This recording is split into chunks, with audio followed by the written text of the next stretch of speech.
নমস্কার। আমাদের আজকের আলোচ্য বিষয় মেষ রাশি মেষ লগ্নের জাতক জাতিকারা মঙ্গলের কর্কট রাশিতে সঞ্চারের ফলে কি ধরনের প্রভাবে প্রভাবিত হবেন।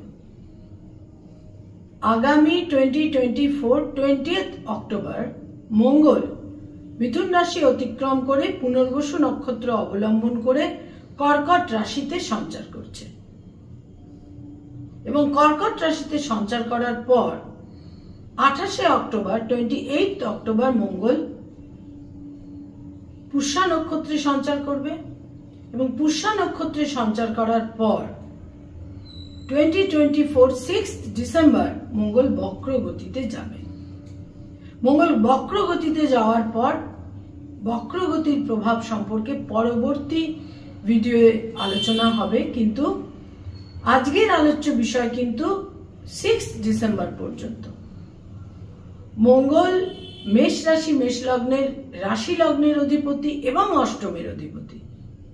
এই মঙ্গল তাদের চতুর্থে 4th হাউসে সঞ্চার করছে, 4th হাউসে সঞ্চার করছে রাশি লগ্নের অধিপতি এবং অষ্টমের অধিপতি হয়ে, এবং সেখানে কিন্তু রাহুর একটা দৃষ্টিও থাকছে এবং মঙ্গল কর্কটে নিচ রাশিগত হয়।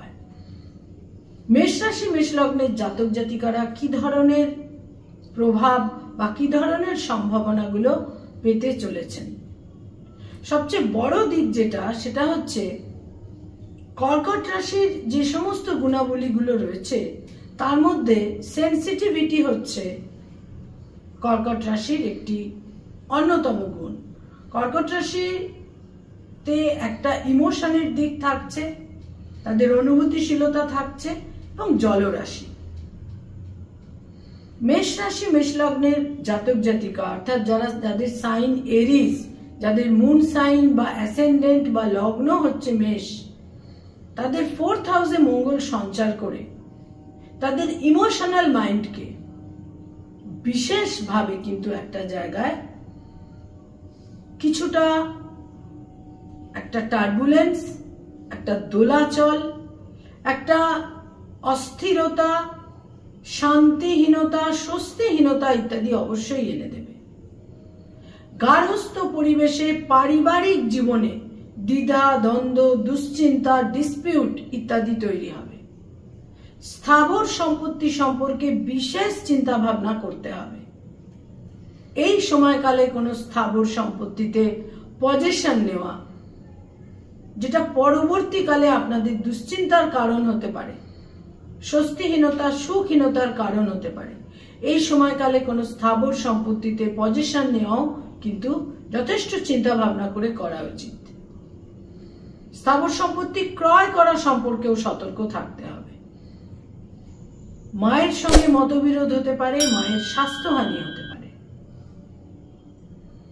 পুরনো বন্ধু বান্ধব যারা রয়েছে তাদের পরামর্শ সম্পর্কেও বিশেষ সচেতনতা প্রয়োজন। সবসময় পুরনো বন্ধু বান্ধব হলেই যে কেউ তার খুব শুভাকাঙ্ক্ষী বা ওয়েল উইশার হন, সবসময় কিন্তু তা নয়। আজকের পৃথিবীতে মানুষের ষড়রিপু মানুষের মধ্যে ঈর্ষাকে এমন জায়গায় নিয়ে গেছে এবং এই মঙ্গলের ওপর রাহুর দৃষ্টি থাকছে, পুরনো বন্ধু বান্ধবের কোনো সাজেশন পরামর্শ সম্পর্কেও কিন্তু যথেষ্ট সচেতন থাকতে হবে। কোনো ছোটখাটো সার্জারি ইনজুরির সম্ভাবনা রয়েছে, তবে কোনোভাবে প্রাপ্তির যোগও কিন্তু বিশেষভাবে দেখা যাচ্ছে। কোনো স্থাবর সম্পত্তির প্রাপ্তি, কোনো উত্তরাধিকার সূত্রে প্রাপ্তির যোগ বিশেষভাবে কিন্তু দেখা যাচ্ছে। কোন রকম জলপথে ভ্রমণ সম্পর্কে বিশেষ সতর্কতা প্রয়োজন। জলপথে কোনো দুর্ঘটনা থেকে বিশেষ সতর্ক থাকতে হবে, বা জল থেকে কোনো রোগ ব্যাধি বিড়ম্বনা ইত্যাদিরও যথেষ্ট সম্ভাবনা থাকছে। এমন বহু রোগ রয়েছে যেগুলো কিছুটা জল থেকে আমাদের মধ্যে একটা ইনফেকশন বা সংক্রমণ তৈরি হয়, সে ব্যাপারেও সতর্ক থাকতে হবে। দেহে ওয়াটার রিটেনশন জনিত সমস্যা, সে ব্যাপারেও কিন্তু সতর্ক থাকতে হবে।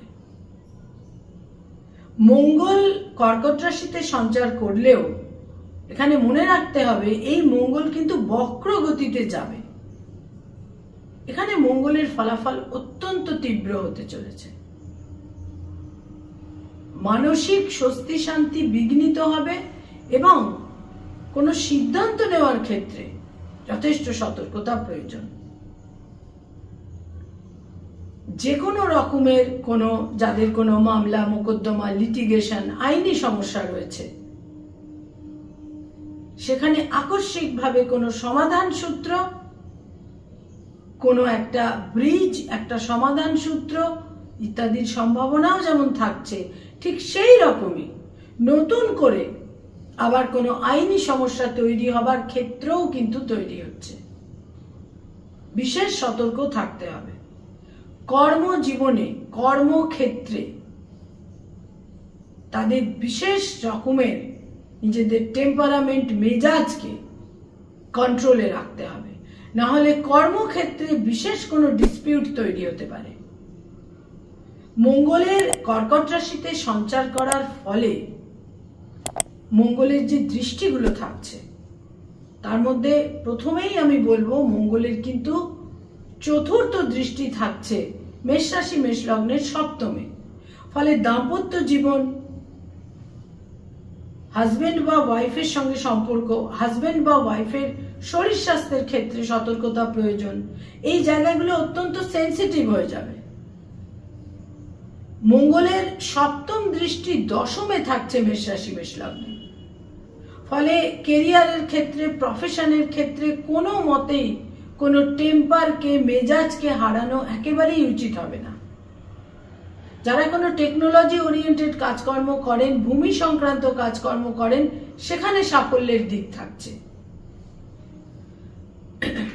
মঙ্গলের আরেকটি দৃষ্টি কিন্তু যেখানে আমাদের শনি রয়েছে বক্র গতিতে কুম্ভ রাশিতে, সেখানেও কিন্তু মঙ্গলের দৃষ্টি থাকছে। ফলে ইনকামের ক্ষেত্রে, আয়ের ক্ষেত্রে মেষ রাশি মেষ লগ্নের জাতক জাতিকাদের আয়ের ক্ষেত্রে বা ইনকামের ক্ষেত্রে একটু চিন্তা ভাবনার প্রয়োজন হতে পারে। যেগুলো প্রত্যাশিত ছিল, এক্সপেক্টেড ছিল, এই সমস্ত ক্ষেত্রেও কিন্তু আয় সংক্রান্ত ক্ষেত্রে এক্সপেকটেশন যেগুলো ছিল সেখানেও কোনো কারণে একটা বিঘ্ন, বাধা, ডিলে ইত্যাদির সম্ভাবনা কিন্তু তৈরি হচ্ছে। বয়সে বড় ভাই বোন যারা রয়েছে তাদের শরীর স্বাস্থ্য নিয়ে চিন্তা ভাবনার ক্ষেত্র থাকছে এবং কোনো প্রভাবশালী ব্যক্তির সান্নিধ্য, অ্যাটাচমেন্ট তাদের বিড়ম্বনারও কিন্তু কারণ হতে পারে। যথেষ্ট সতর্ক থাকতে হবে। আজকের দিনে প্রভাবশালী ব্যক্তি মানুষের কাছে একটা দুঃস্বপ্নের মতো হয়ে যাচ্ছে। তো সেই প্রভাবশালী ব্যক্তিদের যারা অ্যাসোসিয়েশনে থাকেন তাদের কিন্তু বিশেষ সতর্কতা প্রয়োজন। যে সমস্ত বন্ধু বান্ধব প্রভাবশালী তাদের থেকে দূরত্ব বজায় রাখা বিশেষ প্রয়োজন। মেষ রাশি মেষ লগ্নের জাতক জাতিকাদের ভ্রমণ সংক্রান্ত, যেটা আমি আগেই বললাম, কোনো জলপথে ভ্রমণ সংক্রান্ত ক্ষেত্রে যথেষ্ট সতর্কতা প্রয়োজন। আর হেলথের ক্ষেত্রে তো অতি অবশ্যই সতর্কতা প্রয়োজন। মঙ্গল 20th অক্টোবর থেকে 6 ডিসেম্বর 2024 মঙ্গল তাদের চতুর্থে মার্গী গতিতে থাকছে। তারপরে কিন্তু মঙ্গল বক্র গতিতে যাবে, যেটা আরো বেশি তীব্র ফলাফল দেবে। যারা ব্যবসা বাণিজ্য করেন, পার্টনারদের সঙ্গে সম্পর্কে বিশেষ মতভেদের ক্ষেত্র তৈরি হতে পারে, সে ব্যাপারে বিশেষ সতর্কতা প্রয়োজন। মঙ্গলের এই গোচর বা এই সঞ্চার কর্কট রাশিতে মেষ রাশি মেষ লগ্নের চতুর্থে তাদের জন্য বিশেষ গুরুত্বপূর্ণ হতে চলেছে, কারণ মঙ্গল কিন্তু তাদের রাশি লগ্নের অধিপতি। বহু সময় দেখা যাবে যে তারা মানসিকভাবে কখনো কখনো দুর্বলতা অনুভব করছেন। এই মানসিকভাবে দুর্বলতাকে অতিক্রম করে সাহসকে বজায় রাখতে হবে এবং তার সঙ্গে সঙ্গে বলবো যে অতি অবশ্যই মেজাজ এবং টেম্পারামেন্টকে কন্ট্রোলে রাখতে হবে। প্রত্যেকটা মঙ্গলবার সাত্ত্বিক আহার, নিরামিষ ভোজন, ভেজিটেরিয়ান হয়ে থাকা ইত্যাদি বিশেষ প্রয়োজন। মঙ্গলের জন্য আমাদের জ্যোতিষশাস্ত্রে লাল প্রবাল বা রেড কোরালকে বিশেষভাবে নির্দেশ করা হয়েছে। প্রত্যেক মঙ্গলবার আপনারা লাল ফুল বা ইত্যাদি আপনারা ঈশ্বরের চরণে দিতে পারেন। যারা হনুমান চালিসা পাঠ করতে আগ্রহী তারা সেটাও করতে পারেন, কিন্তু মনে রাখতে হবে সাত্ত্বিক আহার এবং সাত্ত্বিক মানসিকতা বহন করা বিশেষভাবে কিন্তু প্রয়োজন। নমস্কার।